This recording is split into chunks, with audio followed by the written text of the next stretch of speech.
एक अमेरिकी कांग्रेस सदस्य ने कहा कि उन्हें यहूदा और सामरिया के बसने वालों ने हिरासत में लिया, पर उनके जारी वीडियो में कहानी का अहम हिस्सा नहीं दिखाया गया। जब तक पूरी कहानी सामने आई, तब तक सुर्खियां पहले ही लिखी जा चुकी थीं। तो क्या ये वाकई एक मासूमाना दौरा था जो गलत हो गया, या जानबूझकर इजराइल को उकसाने और विवाद खड़ा करने के लिए रची गई टकराव की घटना थी? आइए इसमें गहराई से उतरते हैं। जेएनएस टीवी पर जुड़िया एजुकेशन में आपका स्वागत है। अमेरिकी सांसद रू खन्ना चर्चा में हैं क्योंकि उनका कहना है कि फिलिस्तीनी प्राधिकरण क्षेत्र में अरबों से मिलने पर उन्हें बसने वालों ने हिरासत में लिया। उन्होंने एक वीडियो साझा किया है जो स्थिति स्पष्ट नहीं करता, बस सशस्त्र इजरायलियों को दिखता है। लेकिन यहाँ असलियत क्या है? इजराइल पुलिस ने निम्नलिखित जानकारी जारी की। रिपोर्ट के अनुसार कुछ लोगों के एक समूह ने जुडिया और समरिया में एक रास्ता रोक दिया। पुलिस अधिकारी मौके पर पहुंचकर आईडीएफ बलों में शामिल हो गए। आईडीएफ ने सक्रिय रूप से टूर ग्रुप की प्रगति को रोक दिया था क्योंकि वे एक घोषित प्रतिबंधित सैन्य क्षेत्र में प्रवेश कर गए थे। इजरायली कानून के अनुसार इन क्षेत्रों में नागरिकों का प्रवेश सुरक्षा और संरक्षा के लिए प्रतिबंधित है। मौके पर पहुंचे अधिकारियों ने कोई हिंसा नहीं देखी। फिर से कह रहा हूं, बिल्कुल भी हिंसा नहीं हुई। इसके बजाय कानून प्रवर्तन की प्रतिक्रिया का ध्यान टूर के आयोजकों की ओर केंद्रित था। बॉडी कैमरे की फुटेज से साबित होता है कि समूह प्रमुख को अधिकारियों ने स्पष्ट रूप से चेतावनी दी थी, क्योंकि वह पहले भी बंद सैन्य क्षेत्र के आदेश का उल्लंघन कर चुके थे। उन्हें अंतिम चेतावनी दी गई थी कि भविष्य में किसी भी उल्लंघन की स्थिति में तुरंत गिरफ्तारी होगी। दौरे में शामिल प्रतिभागियों को सैन्य आदेश के बारे में जानकारी दी गई और उन्हें आगे जाने दिया गया। तो आइए इसे समझते हैं। एक अमेरिकी कांग्रेस सदस्य कानून तोड़ता है, उसे सही तरीके से रोका जाता है और वह पूरे मामले को उल्टा कर देता है। जैसा कि पुलिस ने कहा, टूर ऑपरेटर जानता था कि यह एक प्रतिबंधित सैन्य क्षेत्र है, फिर भी वह अंदर चला गया और कांग्रेस सदस्य को भी अपने साथ ले गया। अब मुझे फर्क नहीं पड़ता कि आप कौन हैं। अगर आप किसी प्रतिबंधित सैन्य क्षेत्र में घुसते हैं तो आपको रोका जाएगा। कल्पना कीजिए अगर काना आईडीएफ के वास्तविक गोला बारूद वाले सैन्य अभ्यास में घायल हो जाता, फिर वो पलटकर कहता कि इजराइल ने उसे निशाना बनाया। और अब ये कहानी मुख्यधारा की मीडिया में जोर पकड़ रही है क्योंकि ये लोग यहूदियों को यहूदा में बदनाम करने के मौके पसंद करते हैं। यही हकीकत है। सांसद और उनके प्रतिनिधिमंडल को सुरक्षा और आईडीएफ ने रोका और वहां कोई हिंसा नहीं हुई। फिर उन्हें आगे जाने दिया गया। ये एक और इजराइल विरोधी व्यक्ति का उदाहरण है जो दुर्भाग्यवश प्रतिक्रिया उकसाने में सफल रहा। मुझे हैरानी नहीं होगी अगर वो सांसद जानबूझकर यहूदियों को भड़काने, कानून तोड़ने और ऐसी प्रतिक्रिया की उम्मीद में वहां पहुंचे हों। पीआर के नजरिए से बहस हो सकती है कि इजराइल को यहां क्या करना चाहिए था या क्या नहीं करना चाहिए था, लेकिन मुझे कोई शक नहीं कि यह जानबूझकर किया गया स्टंट था। न्यूयॉर्क पोस्ट के अनुसार कहाना इजराइल पहुंचे और पूर्व इजरायली बंधकों व 7 अक्टूबर हमले के जीवित बचे लोगों से मिलने के प्रस्ताव ठुकरा दिए। कहाना, जो पहले इजराइल का समर्थन करते थे, अब इसके आलोचक बन गए हैं और उनका नाम कई कथित यहूदी विरोधी हस्तियों से जोड़ा गया है। न्यूयॉर्क पोस्ट के मुताबिक स्ट्रीमर हसन पिकर ने एक्स पर पोस्ट किया कि वो सोमवार को कहाना के साथ इस कथित घटना के बारे में बात करेंगे। और पिकर कौन है? पिकर वो व्यक्ति हैं जिन्होंने रूढ़िवादी यहूदियों को इनब्रीड कहा है और कहा है कि हमास इजराइल से 1000 गुना बेहतर है। ये कहानी सोशल मीडिया पर तेजी से फैल रही है और इजराइल की छवि खराब कर रही है। सभी को याद रखना चाहिए कि उस आदमी ने जानबूझकर अपने समूह के साथ बंद आईडीएफ सैन्य क्षेत्र में प्रवेश किया था। यही असली बात है। उससे थोड़ी देर पूछताछ की गई और फिर छोड़ दिया गया। कोई हिंसा नहीं हुई। फिर भी उसने तय किया कि वो इस कहानी को अंतर्राष्ट्रीय मीडिया तक ले जाएगा और जाहिर है वे खुशी खुशी इसका साथ दिया। न्यूयॉर्क टाइम्स, सीएनएन और अन्य इस समय दुनिया भर में इजराइल और यहूदिया सामरिया विरोधी तस्वीरें दिखा रहे हैं। ये तथ्य याद रखना जरूरी है। मुझे बताया गया कि खान 2028 में अमेरिकी राष्ट्रपति चुनाव लड़ने पर विचार कर रहे हैं। चुनाव अभियान की शुरुआत का इससे बेहतर तरीका क्या हो सकता है? कि इजराइल आकर यहूदी राज्य के खिलाफ अपनी स्थिति दिखाएं और ये नकारात्मक छवियां दुनिया भर में फैलाएं। ये वास्तव में कैलिफोर्निया में उनके प्रगतिशील वोक समर्थकों को बहुत पसंद आएगा, जहां से वो आते हैं। दोस्तों, इस झांसे में मत आना। झांसे में मत आओ। ये इजराइल राज्य और यहूदी लोगों के खिलाफ बंद सैन्य क्षेत्र में घुसने के लिए जानबूझकर चलाया गया पूर्व नियोजित अभियान था। इस झांसे में मत आना। आगे बढ़ते हैं। यहूदी ब्रेकिंग न्यूज रिपोर्ट करता है कि इजराइल विरोधी भीड़ अब स्थानीय सिनेगॉग और अन्य जगहों पर इजरायली रियल एस्टेट कार्यक्रमों का विरोध करने से संतुष्ट नहीं है। ग्रेट ब्रिटेन में अब संसद में इजराइल में जमीन खरीदने को अपराध घोषित करने की कोशिश हो रही है। इस हफ्ते ब्रिटेन की संसद में ब्रिटिश नागरिकों द्वारा यहूदिया और सामरिया में जमीन खरीदने पर बहस हुई। Baroness Jennifer Chapman of Darlington ने ऐसे लेनदेन को अपराध घोषित करने की मुहिम की अगुवाई की, ये आरोप लगाते हुए कि ये बस्तियां अंतर्राष्ट्रीय कानून के तहत अवैध हैं। ब्रिटिश कंजर्वेटिव पार्टी के 2 सदस्यों ने इसका विरोध किया और यहूदिया में यहूदियों की जमीन खरीद पर अपराध घोषित करने वालों की आलोचना की। चलिए क्लिप देखते हैं। महोदय बैरोनेस, इस प्रस्ताव से कौन सा उपयोगी उद्देश्य हासिल होने की उम्मीद करती हैं, सिवाय इसके कि यह गहराई से यहूदी विरोधी विचार को फैलाता है कि यहूदिया और सामरिया को यहूदियों से पूरी तरह खाली कर दिया जाना चाहिए। मैं सदन को याद दिला दूं, यह क्षेत्र ओस्लो समझौतों के दौरान पूरे समय इजरायली प्रशासन के अधीन रहा था। मेलोड्स, हम दुनिया के अन्य किसी भी विवादित क्षेत्र में संपत्ति खरीदने पर ब्रिटिश नागरिकों को अपराधी नहीं मानते। पश्चिमी तट को ही क्यों अलग किया जाए, जबकि यह व्यवस्था क्षेत्र सी तक लागू हो सकती है, जो ओस्लो समझौतों के तहत पूरी तरह इजरायली नियंत्रण में है, और इससे ब्रिटिश यहूदियों को यरूशलेम के पुराने शहर के यहूदी क्वार्टर में घर खरीदना भी अपराध बन जाएगा। क्या मैं पूछ सकता हूँ, क्या विवादित क्षेत्र की स्थिति राज्यों और अंतर्राष्ट्रीय कानून का विषय नहीं है, बजाय इसे घरेलू आपराधिक कानून से व्यक्तिगत खरीदारों पर लागू करने के? हाँ। तो वहां आपके सामने लॉर्ड स्टुअर्ट पोलॉक, जो ब्रिटिश कंजर्वेटिव पार्टी के सदस्य हैं, और लॉर्ड मार्टिन जॉन कैलाघन, जो उसी पार्टी के एक और सदस्य हैं, दोनों इजराइल के साथ खड़े थे। अब ये राजनेता तो अविश्वसनीय है। ये लोग कहां से आए? और मुझे उम्मीद है कि यहाँ इजराइल में किसी को पता है कि हमारे ये 2 दोस्त वहाँ यूके में हैं और ये दोनों बिल्कुल सही बात कहते हैं। वे उन पाखंडियों को बेनकाब करते हैं जो यहूदिया से यहूदियों का जातीय सफाया करने की कोशिश कर रहे हैं। पोलॉक का कहना है कि यहूदियों को यहूदिया में न रहने देना यहूदी विरोधी भावना बढ़ाता है। कैलाहन पूछते हैं, जब ब्रिटिश लोग कहीं भी संपत्ति खरीद सकते हैं तो सिर्फ यहूदिया में यहूदियों को ही क्यों अलग किया जाए? वो बताते हैं कि इस तर्क से यरूशलेम के पुराने शहर में संपत्ति खरीदने पर ब्रिटिश यहूदी अपराधी होंगे। ये राजनेता बात को अच्छी तरह समझते हैं। इन्होंने बुराई के खिलाफ अच्छाई का साथ देने का फैसला किया है। इनमें कितनी नैतिक स्पष्टता है। हमें वाकई उन्हें इजराइल आमंत्रित करना चाहिए और उन्हें किसी तरह का मेडल देना चाहिए। मुझे नहीं पता, लेकिन इससे ये तो पता चलता है कि हर कोई हमसे नफरत नहीं करता। हमारे पास वहाँ अच्छे नैतिक और तार्किक दोस्त हैं जो बात को समझते हैं।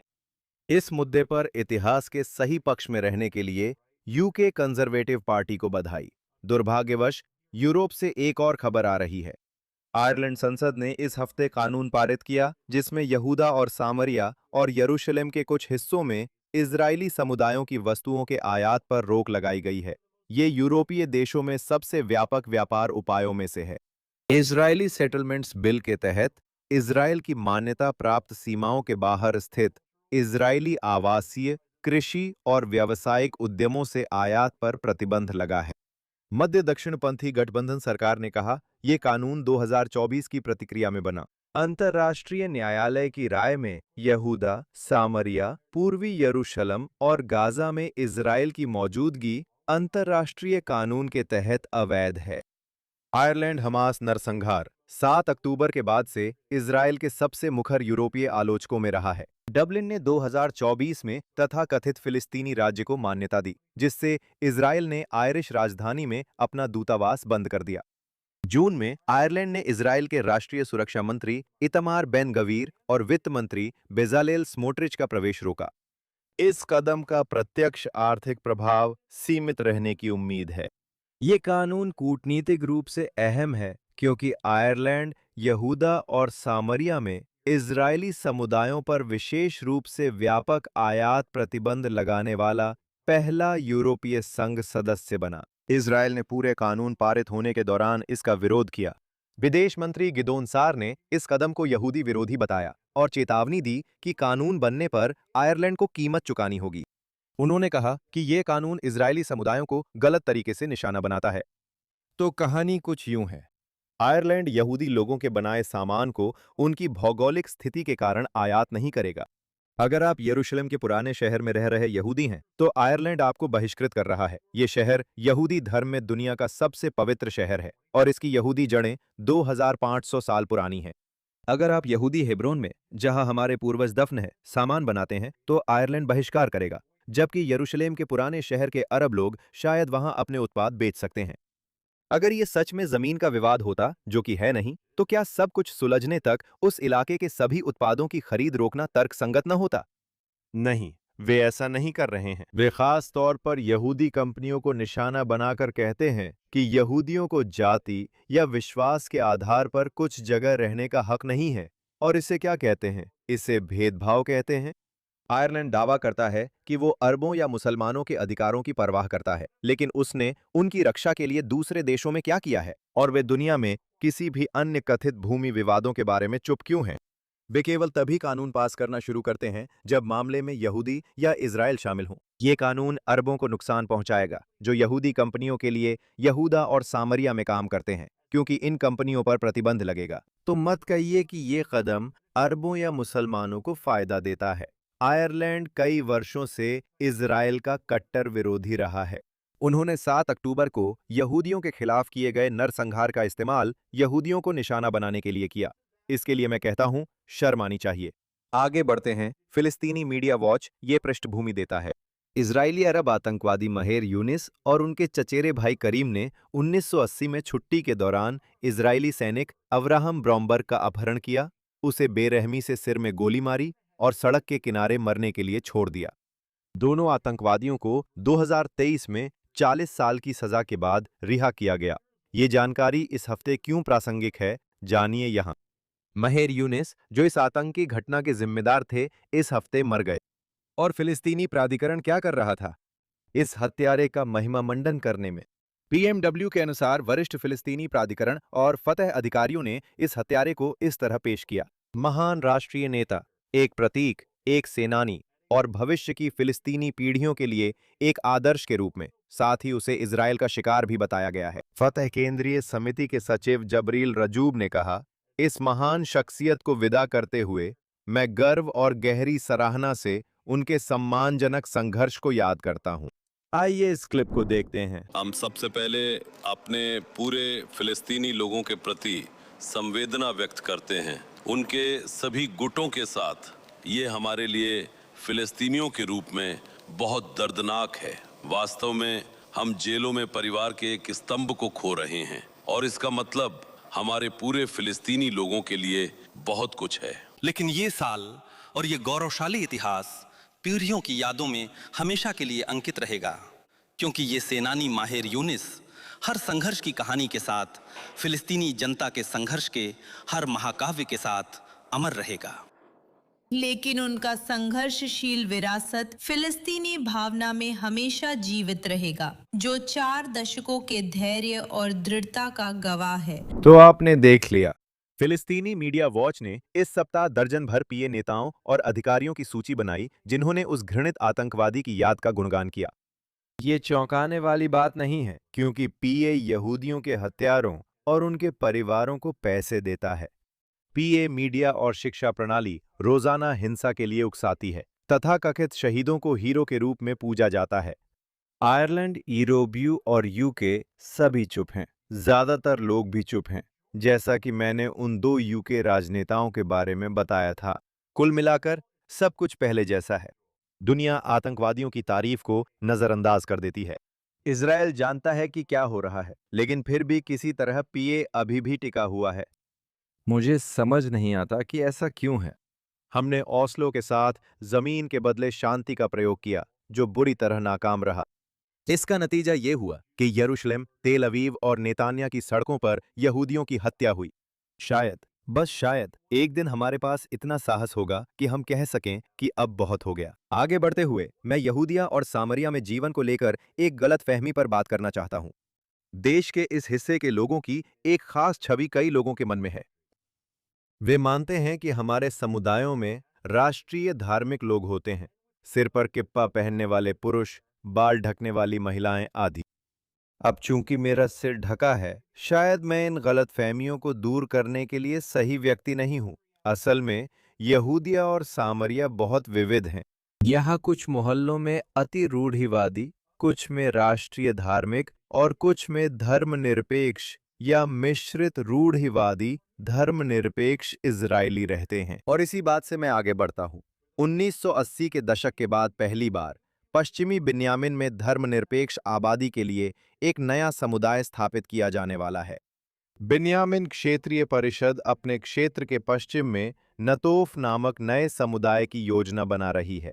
ये पहल इजरायल की भूमि को सभी के लिए धर्मनिरपेक्ष, धार्मिक और हरेदी या अति रूढ़िवादी बसाने और विकसित करने की राष्ट्रीय दृष्टि को दर्शाती है। बिन्यामिन परिषद प्रमुख और येशुआ परिषद अध्यक्ष इजरायल गैंट्स ने कहा, हमें नतोफ की नींव रखने पर गर्व है और हम परिवारों को उस अग्रणी संस्थापक समुदाय की स्थापना में भाग लेने का निमंत्रण देते हैं जो इस नए शहर का नेतृत्व करेगा। नतोफ बिन्यामिन में परिषद की व्यापक योजना का हिस्सा है, जिसके तहत इस गर्मी में ही 6 नए समुदायों की स्थापना की उम्मीद है।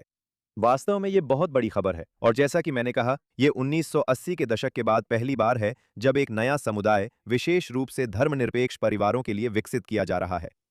नतोफ की योजना नीली और नाले समुदायों के पास है और वहां मध्य इजराइल से थोड़ी ही ड्राइव में पहुंचा जा सकता है। अब समझना जरूरी है कि यहूदी जो यहूदिया में रहते हैं एक समान समूह नहीं है, चाहे मुख्य धारा मीडिया कुछ और दिखाए। हमारे समुदाय सभी इजरायलियों के लिए खुले हैं। अगर आप यहां बसना चाहते हैं तो अपने लिए सही समुदाय चुनें। लेकिन आइए इन रूढ़ियों को तोड़ते हैं, क्योंकि ये बिल्कुल सही नहीं है और इनका इस्तेमाल हमारी असली पहचान को गलत तरीके से दिखाने के लिए किया जाता है। आगे बढ़ते हैं। इस हफ्ते कुछ और अच्छी खबरें हैं। इजरायली कैबिनेट ने यहूदा और सामरिया में होटल विकास के लिए 27 मिलियन शेकेल की योजना को मंजूरी दी, जिसमें बाधाएं हटाना और निर्माण अनुदान देना शामिल है। ये इजरायल पर्यटन मंत्रालय के अनुसार है।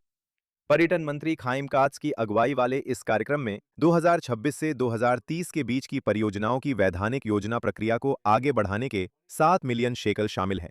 इसके साथ ही होटल आवास के निर्माण, विस्तार और रूपांतरण के लिए 20 मिलियन शेकल की अनुदान राशि भी दी जाएगी। काज ने कहा कि उनकी पहल यहूदी राज्य के बाइबलीय हृदय स्थल की पर्यटन क्षमता को साकार करने का प्रयास है। इस पहल का मकसद होटल कमरों की संख्या बढ़ाना, रात भर ठहरने को बढ़ावा देना और स्थानीय अर्थव्यवस्था को मजबूत करना है। ये बड़ी खबर है।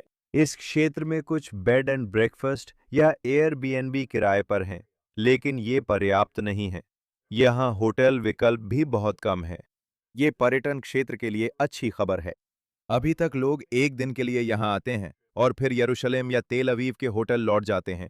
उम्मीद है कि इस पहल से लोग यहूदा और सामरिया में रात रुकने लगेंगे। इससे उन्हें और भी जगहों पर जाने का मौका मिलेगा, इस इलाके को अच्छी तरह जानने का मौका मिलेगा और निश्चित रूप से स्थानीय व्यवसायों से सामान और सेवाओं पर ज्यादा पैसा खर्च करने का मौका मिलेगा। ये योजना हर तरह से फायदेमंद है। आगे बढ़ते हैं। आइए हम आईडीएफ की रोजाना या कहें तो रात में होने वाली उन गतिविधियों की एक झलक देखें जो हमें इजराइल में सुरक्षित रखती हैं। मंगलवार रात आईडीएफ सैनिकों ने यहूदा और सामरिया में 20 वांछित आतंकवादियों को पकड़ा। संदिग्धों में आतंकवादी हमले की योजना बनाने वाले, हथियारों का सौदागर, अवैध घुसपैठ कराने वाला और हमास से जुड़े संदिग्ध शामिल थे। सैनिकों ने मेनाशे ब्रिगेड क्षेत्र में एक हवाई अभियान भी पूरा किया। अभियान में सैनिकों ने जेनिन के पास 50 से ज्यादा इमारतें तलाशी। उसी रात हेब्रोन में गोलीबारी के बाद आईडीएफ ने 5 संदिग्ध पकड़े और जुडिया ब्रिगेड क्षेत्र में अन्य से पूछताछ की। पीए के अधीन तुलकरम क्षेत्र में भी आईडीएफ सैनिकों और इजराइल सीमा पुलिस अधिकारियों ने 4 हमास से जुड़े संदिग्धों को पकड़ा। साथ ही फुंडुक क्षेत्र में आतंकवाद के लिए उकसाने के संदेह में एक और वांछित संदिग्ध को भी गिरफ्तार किया। याद रखिए, ये सिर्फ एक सामान्य रात थी जिसे मैंने आपके साथ साझा किया। ऐसी घटनाएं और आईडीएफ ऑपरेशन हर रात होते हैं। मैं आईडीएफ के बहादुर पुरुषों और महिलाओं को धन्यवाद कहता हूं, जो बिना किसी शोहरत के पूरी हिम्मत के साथ ये ऑपरेशन आधी रात को अंजाम देते हैं ताकि इजराइल के बाकी लोग सुरक्षित सो सकें। और इसी के साथ इस हफ्ते का जुडियाकेशन यही समाप्त होता है। हमारे निर्माता Barba Khamanov, engineer Aaron Vogelanter, Jack Sikerman, Ryan Lifshits, station manager Yuri Sveretsky और वीडियो एडिटर ओल्गा सेनाटोव का धन्यवाद। मेरा नाम जॉश हैसन है। मैं जेएनएस न्यूज का संवाददाता हूँ। ये जेएनएस टीवी पर जुडियाकेशन का एक और संस्करण था। कृपया जेएनएस टीवी का शानदार कंटेंट देखें, हमें सुपर थैंक्स दें, सब्सक्राइब करें और इजराइल, मध्य पूर्व और पूरे यहूदी जगत की सभी ताज़ा खबरों के लिए jns.org पर जाएं। हम आपसे अगले हफ्ते यहीं जुडियाकेशन पर मिलेंगे, सिर्फ जेएनएस टीवी पर।